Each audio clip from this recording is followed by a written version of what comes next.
Media channel ಅವರು, digital media, print media ಎಲ್ಲರಿಗೂ ಸ್ವಾಗತ. ನಾನು ಸಂಜಯ್ ಬೆಳವಲ್ ಅಂತ, ಬೆಳವಲ್ ಫೌಂಡೇಶನ್ ಫೌಂಡರು ಮತ್ತು CEO. ಇಂದಿನ ಕಾರ್ಯಕ್ರಮದ ವಿಷಯ ಏನಂದರೆ, ನಾವು 1 ಕೋಟಿ ಗಿಡಗಳನ್ನ ನೆಡಬೇಕು ಅಂತ ಒಂದು ನಿರ್ಧಾರ ಮಾಡಿದ್ದೀವಿ. ಸೊ ಅದು 1 ಕೋಟಿ ಮಾಡೋದು ಅಷ್ಟು ಸುಲಭ ಅಲ್ಲ. ಹಾಗಾಗಿ ನನ್ನ ಜೊತೆ ನನ್ನ ಫ್ರೆಂಡ್ಸು, ನಮ್ಮ NGOs ಪಾರ್ಟ್ನರ್ಸು, ಕಾರ್ಪೊರೇಟ್ಸು ಮತ್ತು ಎಲ್ಲ ಸಂಸ್ಥೆಗಳು ನನ್ನ ಜೊತೆ ಸೇರ್ತಾ ಇದ್ದಾರೆ. ಹಾಗಾಗಿ ನನಗೂ ಒಂದು ಕಾನ್ಫಿಡೆನ್ಸ್ ಬಂದಿದೆ ಈ ಇವೆಂಟು ನಾನು ಮಾಡ್ಬೋದು ಅಂತ. ನಿಜ ಹೇಳಬೇಕು ಅಂದರೆ ಆ್ಯಕ್ಚುಲಿ ಅಂತ ಏನು ದೊಡ್ಡ ಇವೆಂಟ್ ಮಾಡೋಕ್ಕೆ ಹಣ ಕೂಡ ತುಂಬ ಬೇಕಾಗುತ್ತೆ. ಬಟ್ ಅದನ್ನು ಹೇಗೋ ಬರುತ್ತೆ ಅಂದ್ಕೊಂಡು ಒಂದು ಸ್ಟಾರ್ಟ್ ಮಾಡಿದ್ದೀನಿ. ಇದ್ರ ಉದ್ದೇಶ ಏನಪ್ಪ ಅಂದರೆ, ನಾನು ನಮ್ಮ ಫಾರೆಸ್ಟ್ ಆಫೀಸರ್ ಮಗ ನಾನು. ಸೊ ಹಾಗಾಗಿ ನಮ್ಮ ತಂದೆ ನಾನು IAS ಆಫೀಸರ್ ಆಗಬೇಕು ಅಂತ ಇಚ್ಛೆ ಪಟ್ಟಿದ್ರು.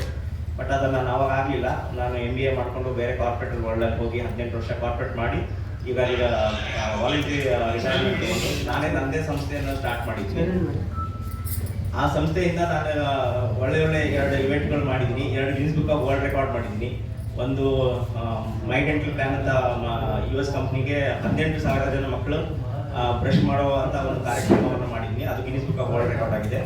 ಅದಾದ ನಂತರ ಪೊಲ್ಯೂಷನ್ ಕಂಟ್ರೋಲ್ ಬೋರ್ಡ್ಗೆ ಸರ್ ಜೊತೆ 3 ಸಲ ವರ್ಲ್ಡ್ ಎನ್ವಿರಾನ್ಮೆಂಟ್ ಡೇ ಮಾಡಿದ್ದೀನಿ.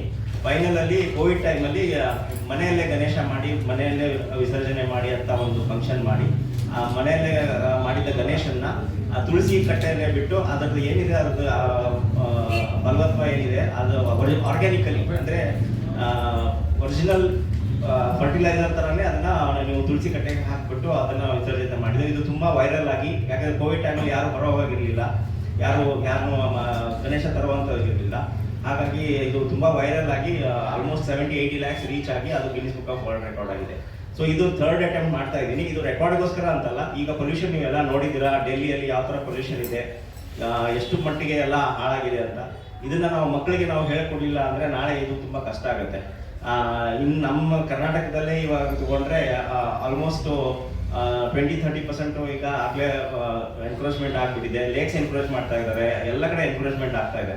ಸೊ ಅದನ್ನು ನಾವು ತಡೆಯೋಕ್ಕಾಗಲ್ಲ. ಆದರೆ ಅದ್ರ ಬದಲಾಗಿ ನಾವು ಇನ್ನೊಂದು ಯಾಕಂದ್ರೆ ನೆಗೆಟಿವ್ನ ನೋಡಬಾರ್ದು, ಪಾಸಿಟಿವ್ ಆಗಿ ನೋಡ್ಕೊಂಡ್ಬಿಟ್ಟು ನಾವು ನಮ್ಮ ಕಡೆಯಿಂದ ಏನಾಗುತ್ತೆ ಅದನ್ನು ಮಾಡೋಣ ಅಂತ ನಾವು ಮಾಡ್ತಾ ಇದ್ದೀವಿ. ಇದ್ರ ಜೊತೆಗೆ ನನ್ನ ಫ್ರೆಂಡ್ಸ್ ಎಲ್ಲ ಸೇರ್ಕೊಂಡಿದ್ದಾರೆ. ಸೊ